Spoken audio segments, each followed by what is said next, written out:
اللہ کے رسول صلی اللہ علیہ وسلم نے فرمایا ایک مومن انسان اور ایک منافق انسان کے درمیان جو فرق ہے وہ یہ ہے کہ جب مومن انسان کوئی برائی کرتا ہے، اللہ کی نافرمانی اس سے ہو جاتی ہے، اس کو ایسا لگتا ہے کہ اس کے سر پر پہاڑ رکھ دیا گیا۔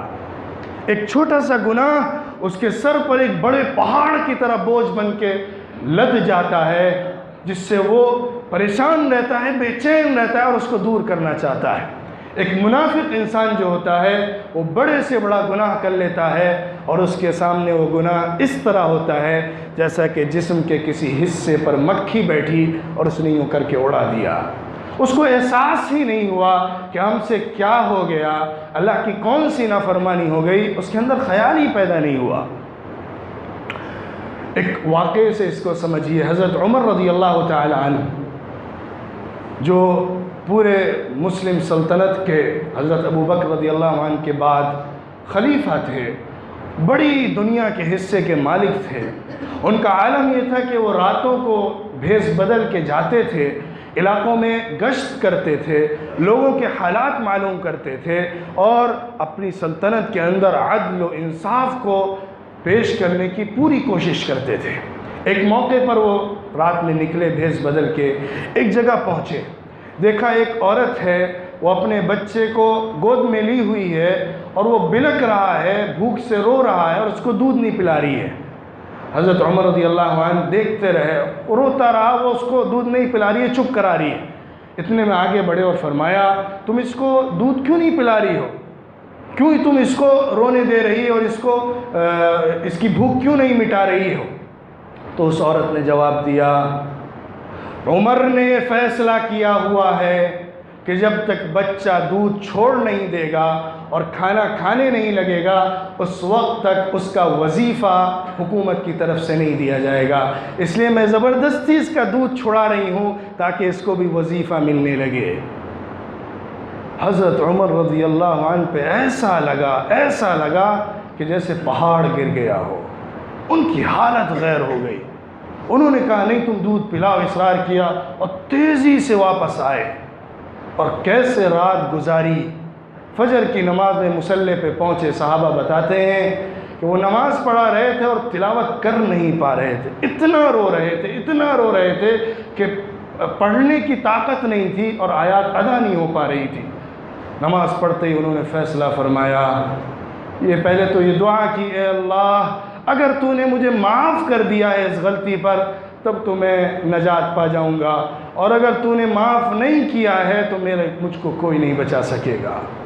اس کے بعد فوراً یہ آرڈر دیا کہ جو بچہ دودھ بھی پی رہا ہوگا اس کو بھی روزینہ اور وظیفہ دیا جائے گا۔ یہ ایک مثال ہے، حالانکہ ان کی کوئی ایسی بڑی غلطی نہیں تھی ہماری نگاہوں میں، ہم دیکھیں گے تو کہیں گے کوئی بات نہیں، انہوں نے ایک حکومت کا فیصلہ کیا تھا، وہ فرض نہیں تھا کہ وہ ہر ایک کو دیں۔ اور روتے ہوئے انہوں نے کہا اے عمر اللہ تجھے سمجھے، تو نے کتنے بچوں کو مار دیا۔ یہ ڈر ہے اندر کا، ایک صحابی جن کو جنت کی بشارت ملی ہوئی ہے ان کے اندر یہ اللہ کا خوف۔ ایک اور قصہ صحابہ کے درمیان سے سنیے۔ ایک صحابی حضرت ماعز رضی اللہ عنہ، انہیں انصار کی ایک باندی پسند آ گئی، ایک عورت، ان کی شادی ہو چکی تھی، جس کے بعد انہوں نے غلطی میں اور شیطان کے بہکاوے میں آ کر اس کے ساتھ بدکاری کر لی، اس کے ساتھ غلطیوں سے سرزد ہو گئی اور زنا ہو گیا۔ فوراً حضور صلی اللہ علیہ وسلم کی خدمت میں پیش ہوئے، آگے فرمایا حضور مجھے پاک کر دیجئے۔ حضور نے نگاہیں ادھر پھیر لیں، ادھر سے دوڑتے ہوئے بائیں طرف آئے، حضور مجھے پاک کر دیجئے۔ پیچھے کی طرف حضور نے نگاہ موڑ لی، پیچھے کی طرف بھاگ کے آئے، حضور مجھے پاک کریے۔ سامنے کی طرف نگاہ کی، پھر پلٹ کے آئے، حضور مجھے پاک کر دیجئے۔ آپ نے فرمایا کیا ہوا ہے؟ اللہ کے رسول مجھ سے غلطی ہو گئی، میں نے زنا کا عمل کر لیا ہے، اللہ سے معافی مانگو، جاؤ اللہ سے معافی مانگو۔ حضور اس کو بھگا رہے ہیں، ان سے کہہ رہے ہیں اللہ سے توبہ کر لو انشاءاللہ معاف ہو جائے گی، جاؤ۔ لیکن وہ کہہ رہے ہیں نہیں حضور مجھے پاک کریے۔ حضور نے کہا نہیں تم جاؤ، ان کو بھیجا، تھوڑی دور گئے، پھر پلٹ کے آئے، حضور مجھے پاک کریے۔ یہ اندر کا ضمیر ہے جو کچوکے مارتا ہے۔ جب ایک غلطی، ایک نافرمانی ہو جاتی ہے تو انسان کا اندر اگر ایمان والا ہے تو اس کو پش کرتا رہے گا اللہ سے معافی مانگنے کے لیے۔ حضور نے فرمایا ارے دیکھو کوئی ان کے دماغ میں کوئی اثر تو نہیں ہو گیا ہے، کیوں ایسا کر رہے ہیں؟ پھر فرمایا کہ دیکھو اس کے منہ سے سونگو کہیں شراب تو نہیں پی لی ہے جس کی وجہ سے اس طرح کی بات کر رہے ہیں؟ سونگا گیا۔ فرمایا زنا کا مطلب جانتے ہو؟ فرمایا جی، جو میں نے ایک عورت کے ساتھ کیا ہے حرام طریقے پر، اور اگر اس کو بیوی کے ساتھ کیا جائے تو وہ حلال طریقے پر ہوتا ہے۔ اس کے بعد حضور نے فرمایا ان پر حد جاری کی جائے۔ پھر ان کو کھڑا کیا گیا، پتھر سے مار مار کے ان کو حد جاری کر کے اس دنیا سے رخصت کیا گیا۔ اس کے بعد حضور نے فرمایا اس بندے نے ایسی توبہ کی ہے، اگر اللہ پوری قوم میں اس توبہ کو بانٹ دے تو سب کی معافی ہو جائے گی۔ حضور نے فرمایا میں دیکھ رہا ہوں خدا کی قسم جس کے قبضے میں میری جان ہے، وہ جنت کی نہروں میں سوئمنگ کر رہے ہیں۔ اسی طرح ایک خاتون تھی صحابہ میں، غامدی قبیلے کی ایک خاتون تھی، ان سے بھی یہ زنا ہو گیا تھا شادی کے بعد کسی اور کے ساتھ، غلطی سے شیطان کے اثر سے۔ یہ دراصل اللہ تعالیٰ نے دکھایا تاکہ نمونہ مل جائے کہ ایسے موقعوں پر ایک نیک انسان کیسا ہوتا ہے، کیونکہ شیطان کے بہکانے سے انسان غلطی کرتا ہے، لیکن برائی وہ ہے جو غلطی پر اڑا رہے اور پلٹ کرنا ہے۔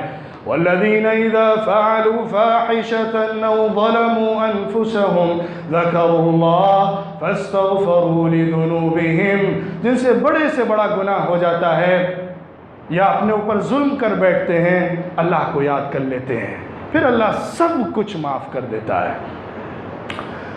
ان خاتون سے بھی یہ عمل ہو گیا، حضور کی خدمت میں آئی، حضور مجھ پر حد جاری کیجئے۔ حضور نے فرمایا جاؤ اللہ سے معافی مانگو۔ انہوں نے بھی اسی طرح کہا نہیں اللہ کے رسول مجھ پر حد جاری فرمائیے۔ حضور نے فرمایا ابھی تو میں حمل ہے، پیگننٹ ہو تم؟ انہوں نے کہا جی میں پیگننٹ ہوں۔ حضور نے فرمایا جاؤ جب بچہ ہو جائے تب آنا۔ حضور ٹال رہے تھے، اگر وہ اس وقت اللہ سے توبہ کرتی معاف ہو جاتی، لیکن اندر کا ضمیر تھا کہ ہم اللہ کے حضور میں کیسے پیش ہوں گے جب کہ ہم دنیا میں ایسا کر چکے ہیں۔ بچہ پیدا ہوا، نہ کوئی پولیس، نہ کوئی ان کو رکا دیا گیا، نہ ادھر سے بلاوا آیا، خود ہی بچے کو لے کر گود میں پیدائش کے بعد فوراً آئی حضور بچہ ہو گیا ہے، مجھ پر حد جاری فرمائیے۔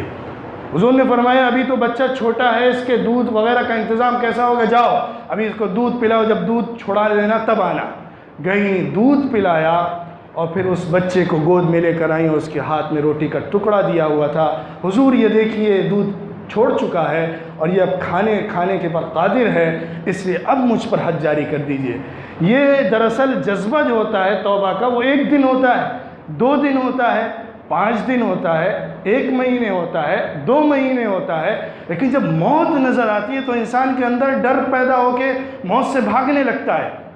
لیکن اللہ کا ڈر جب آ جاتا ہے تو وہ ہر ڈر سے اوپر ڈر بن جاتا ہے۔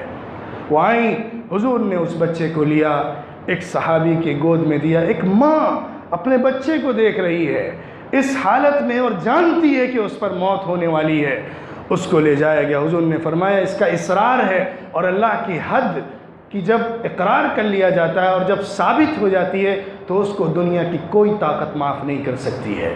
ان کو بھیجا گیا، گڑھا کھودا گیا، سینے تک اس کے اندر ان کو دبایا گیا، پھر پتھر مار کے ان کو حد جاری کر کے ختم کیا گیا۔ اس موقع پر ایک بات ہوئی، حضرت خالد بن ولید رضی اللہ عنہ نے پتھر اٹھا کے مارا، ان کے سر پر لگا جس سے خون نکلا، اور ان کے خون کا ایک قطرہ حضرت خالد کے چہرے پر آیا تو انہوں نے اس عورت کو برا بھلا کہا۔ حضور صلی اللہ علیہ وسلم غصے میں آ گئے، سب غصے میں آ کے فرمایا خالد اللہ سے معافی مانگو، اس عورت نے جو توبہ کی ہے اگر پورے مدینے والوں پر بانٹ دی جائے تو سب کی معافی ہو جائے گی۔ ایک جگہ فرمایا ایک اس نے ایسی توبہ کی ہے اگر ظالم ٹیکس لینے والے ظالم بدترین انسان کی بھی اگر اس کی توبہ اس کو پیش کر دی جائے، اس کے حق میں ڈال دی جائے، اس کی بھی معافی اللہ کر دے گا۔ ایسی توبہ اس نے کی ہے۔ میں بتانا چاہ رہا ہوں کہ یہ اندر کا جذبہ ہے جو گناہ کے نتیجے میں اللہ سے ڈراتا ہے اور اللہ کی طرف دوڑا کر لے جاتا ہے۔ فَفِرُّوا إِلَى اللَّهِ إِنِّي لَكُم مِّنْهُ نَذِيرٌ مُّبِينٌ۔ اے لوگوں اللہ کی طرف بھاگو، اللہ کی طرف لپکو، اللہ کی طرف دوڑو، میں تمہیں کھلا ڈرانے والا آیا ہوں۔